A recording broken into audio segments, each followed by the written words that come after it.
మనసు ఎలా ఉండాలి? చిన్న పిల్లల మనస్తత్వం ఉండాలి. చిన్న పిల్లలు అంటే క్రీస్తులో చిన్న పిల్లవాళ్ళలాగా, క్రీస్తులాగా ఎదుగుతూ పాపం విషయంలో, దోషం విషయంలో, అక్రమ విషయంలో, దుష్టత్వ విషయంలో, వాక్యములకు వ్యతిరేకమైన క్రియలు చేయటంలో చిన్న పిల్లలలాగా ఉండాలి.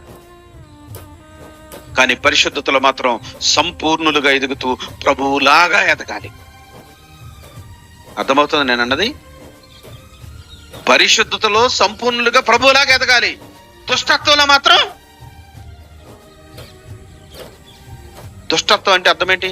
పాపం, అక్రమం, అవిధేయత, దోషం, వాక్యానికి విరుద్ధమైన సకల విధములైన దుష్కార్యాలు చేయటంలో చిన్న పిల్లలు దుష్కార్యాలు చేయరు.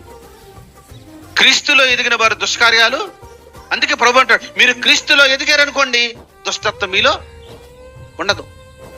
మీరు క్రీస్తులో ఎదిగారనుకోండి మీలో దుష్టక్రియలు